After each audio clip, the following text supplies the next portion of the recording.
Lucas capítulo para a tua casa. Diga comigo, torna para a tua casa. Torna para a tua casa. Torna para a tua casa. E conta quão grandes coisas te fez Deus.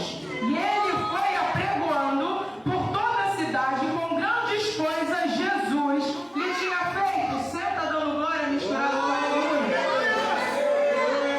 Esse texto é a conclusão de um texto que eu particularmente acho muito interessante, porém muito pesado, porque fala do endemoniado de Gadara, tá certo? Havia em Gadara um homem extremamente endemoniado, possuído de espíritos imundos. E particularmente, irmãos, eu gosto de falar de graça, eu gosto de falar de anjo, eu gosto de falar de poder, eu gosto de falar de amplitude de consciência, eu gosto de falar de mente de Cristo. Mas quando Deus manda, a gente precisa cumprir. Então, Gadara, quando você estuda um pouquinho a cidade de Gadara, porque, irmão, todo processo existe uma razão pela qual ele existe, tá certo? Não existe nenhum possuído que não tenha uma razão material, real e específica. E a gente aprende isso lá em Gadara. Lá em Gadara, de tempo em tempo, se escolhia dentro da cidade um bode expiatório. De tempo em tempo, era eleito dentro de Gadara um bode expiatório. Aquele homem era o bode expiatório de Gadara. Gadara era uma cidade doente. Gadara era uma cidade idólatra. Gadara apregoava deuses falsos. Gadara era uma cidade promíscua. Gadara era uma cidade interesseira. Gadara era uma cidade que não tinha jeito. E de tempo em tempo, eles escolhiam alguém para ser bode expiatório. E aquele homem era o bode expiatório. Então pensa comigo. A Bíblia diz o seguinte, olha o que Jesus diz: vigiai e orai. Primeiro você tem que vigiar. Primeiro você tem que vigiar. Só que aquela cidade não olhava nem para si mesmo. Como é que você vai vigiar se você não olha para dentro de você? Porque não ia vigiar a vida do irmão, não ia vigiar a minha vida. É vigiar o meu caráter. É vigiar as minhas mazelas. É vigiar a minha ferida. É vigiar onde dói. É me vigiar. Eu preciso me vigiar.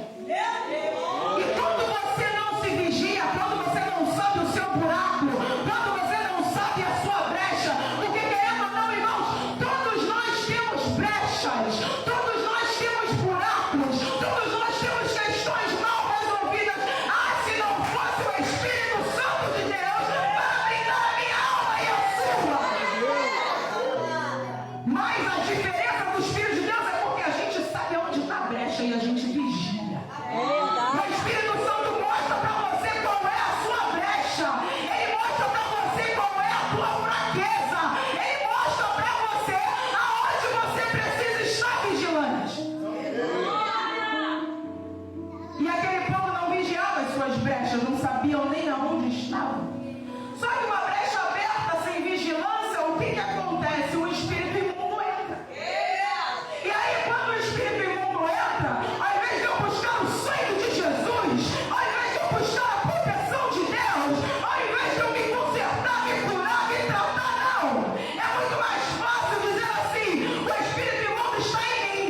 Então lá em Gadara fazia-se uma feitiçaria para entregar, para transferir aquilo que é mal em mim. Irmãos, é difícil a minha luta com os espíritos que oprimem, porque querendo ou não, a nossa vida é espiritual. Somos seres espirituais. Paulo santo, perfeito, justo, que tinha visto Deus, disse que os anjos estão ao derredor buscando a quem tragar. Se a tua luta, a tua vida não é uma luta, se a tua vida não é uma batalha, se o diabo não se levanta, sinto muito dizer, não está seguindo o caminho, porque aquele que busca o Senhor, o inferno se levanta, o inferno não vai desistir de você. Ele não dá pausa, mas o nosso Deus também não dorme. É o guardião que nos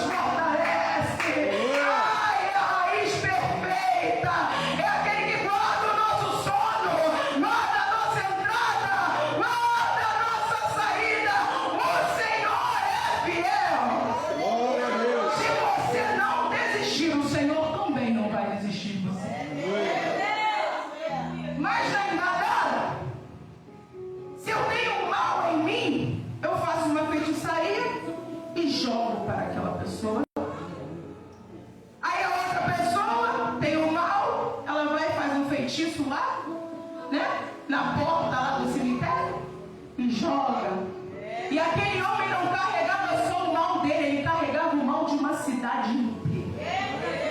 Olha o recado que Deus está me dando para mim e para você nessa noite. Você foi chamado para ser fonte de água viva. O seu lugar não é poço para jogar em você demônios que não são Deus. Você é salvo, você é remido, você é santo, você é escolhido.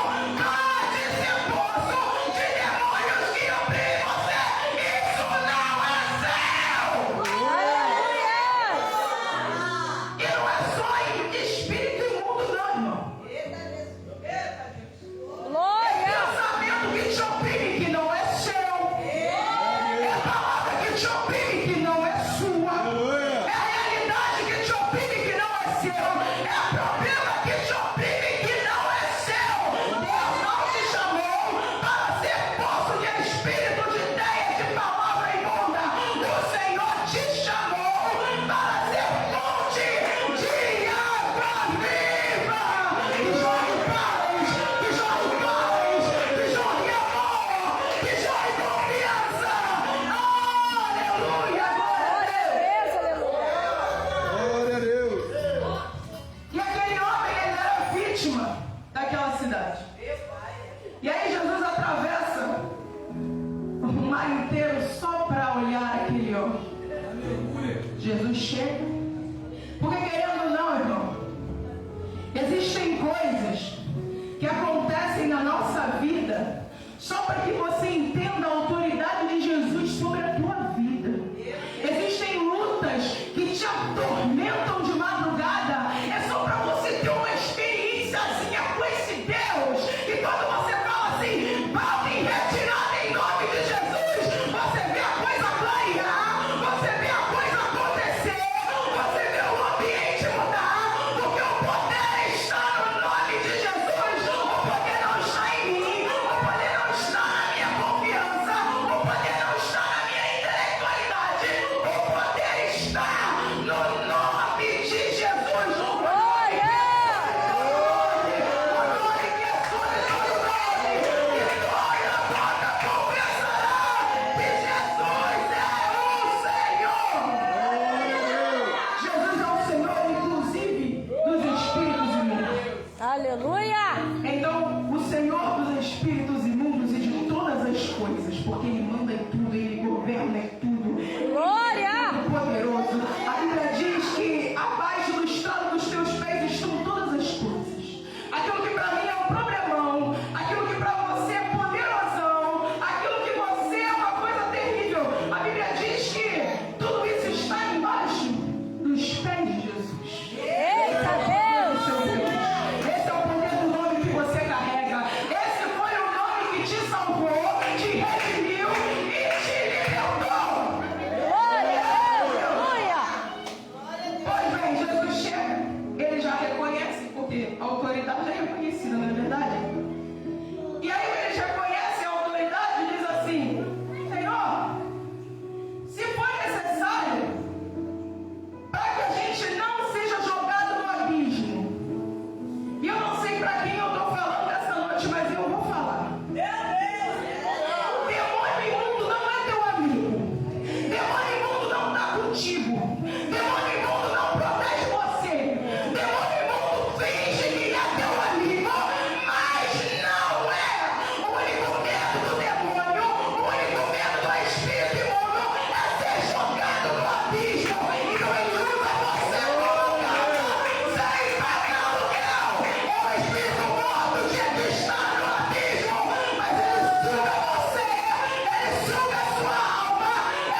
demônios imundos gostam de transferência, eles moram em qualquer lugar, assim, desde que eles não voltem para o abismo. E aí ele fala, Senhor, nos deixe migrar para os porcos. E aí eles migram, eles se transferem para os porcos caem do penhasco. E quando eu leio esse texto, eu penso assim, meu Deus, eles eram para ter ficado felizes, né? Porque coitadinho daquele demoniado, anos naquela situação, né? Pobre, nu, malnutrido talvez, comendo sei lá o quê. Eu fico pensando na minha cabeça. E aí aquele demoniado, que agora não é mais endemoniado, mas é livre, ele está aos pés de Jesus, está são, está com juízo, está consciente, está de banho tomado, com roupa nova. Agora ele não parece um bicho, agora ele parece um homem. Jesus não só libertou ele, Jesus libertou ele, trouxe ele para a comunhão, trocou a roupa dele e devolveu a dignidade para ele. Eu estaria feliz.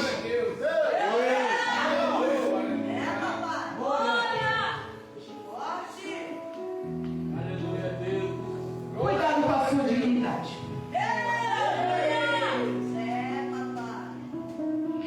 Quando o diabo começar a investir na tua vida, a primeira coisa que ele vai fazer é isolar você. Porque aquele gadareno estava isolado lá no cemitério.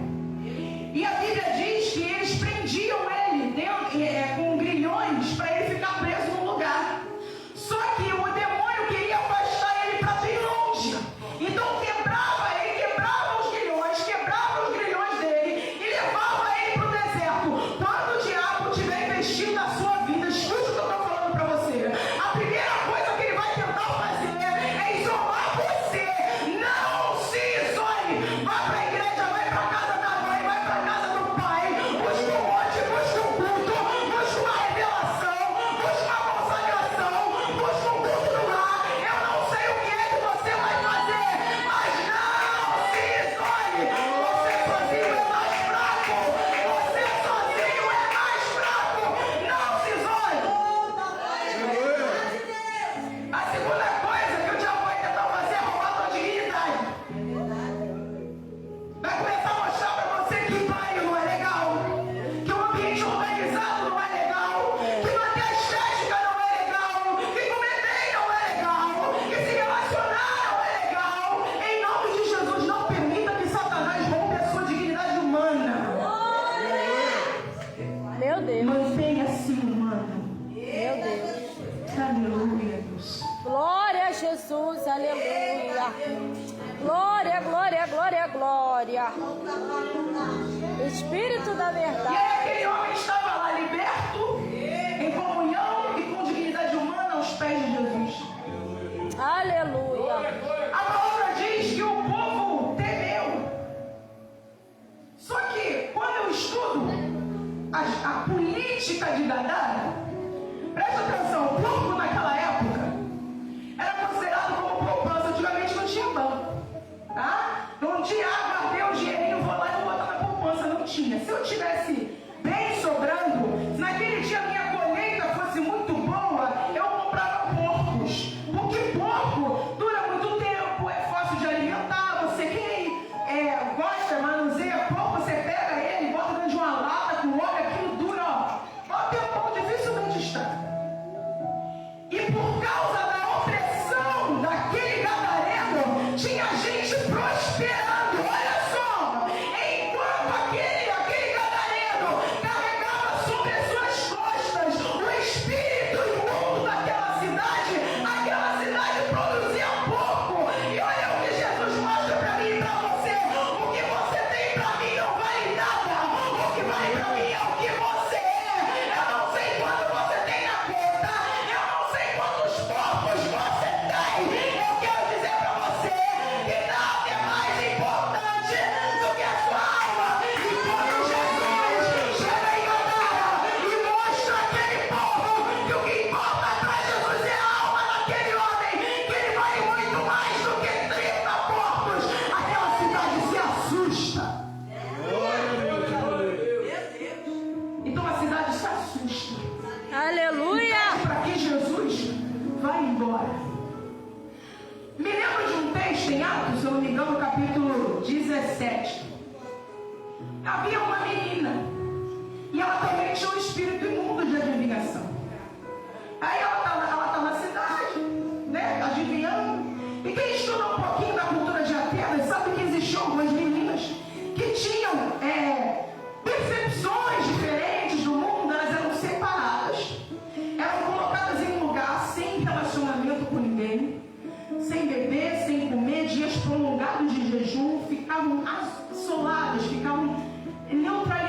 ficavam oprimidas em um canto. E de tempo em tempo elas eram trazidas para que pudessem ler a sorte das pessoas. Ali aquilo trazia muito dinheiro.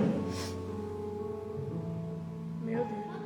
Essa opressão, às vezes, que você sofre, que você carrega, que você teima, essa tristeza que te abate, você não sabe o que é, essa angústia que te afronta e você não sabe o que é. Vem comigo. Existem pessoas que estão sofrendo, mas também existem pessoas que estão lucrando. Estão lucrando com o seu sofrimento, estão lucrando com o seu aprisionamento, estão lucrando com a sua tristeza, estão lucrando com a sua angústia, estão lucrando. Ninguém ali pensou naquela menina. O único problema que aqueles senhores daquela escrava pensavam é: vou perder o meu lucro. E mais uma vez, Paulo se aproxima na autoridade de Jesus e ele não quer saber quanto aquela menina rende. Ele não quer saber quanto aquela menina lucra. Ele quer saber da alma, da vida. Aleluia. Glória a Deus, aleluia. Ele não olha ela como fonte de lucro, ele olha ela como fonte de vida, aquela que foi gerada por Deus. E aí ele põe a mão em nome de Jesus e repreende aquele espírito de Deus. Meu Deus, aleluia. Você não é o que você vale. Aleluia. Em nome de Jesus, você não é o que você vale. Você não é o que você tem. Diante de Deus, você é o que você é. É o teu caráter, são as suas virtudes. É como você se comporta, é como você ama o próximo, é como você serve a Jesus. Em nome de Jesus, repreende esse espírito que mente para você dia e noite, dizendo que você não vale nada. Você vale mais do que porcos, vale mais do que os lucros de uma cidade, porque o que você tem em você vale mais do que o mundo. A sua alma não traz de Satanás engana você. Eu já estou encerrando. Aleluia. E aquele homem viveu muitos anos com problemas. Eu imagino, gente, eu também não ia querer sair dos pés de Jesus, não. Tu imagina? Anos. Sem juízo, sem saber da vida. Eu não ia querer sair dos pés de Jesus. Eu disse: esse homem que me libertou, o que eu vou fazer? Eu vou ficar aqui. Esse pastor que me libertou, eu vou ficar aqui. Essa missionária que me libertou, eu vou ficar aqui. Não vou sair daqui, porque se eu sair daqui, os demônios que estavam me oprimindo vão me pegar de novo. É verdade. Não é isso? Mas aquele que é liberto por Jesus, o demônio não volta. Ô, glória. Aquele que é transformado de verdade, ele não volta. Aleluia. Aquele que é mudado pelo Espírito Santo, ele não retrocede. Aquilo que o Senhor faz é permanente. O que eu faço não é eterno. O que você faz não é eterno. Mas o que o sangue de Jesus faz é eterno. Porque assim é o atributo de Deus. Tudo que Deus faz é eterno. E se ele te libertou, foi definitivo. Você precisa crer nisso. Meu Deus. Você não foi liberto pelo sangue do pastor Quevedo. Você foi liberto pelo sangue de Jesus, o Filho de Deus. Aleluia. Aquele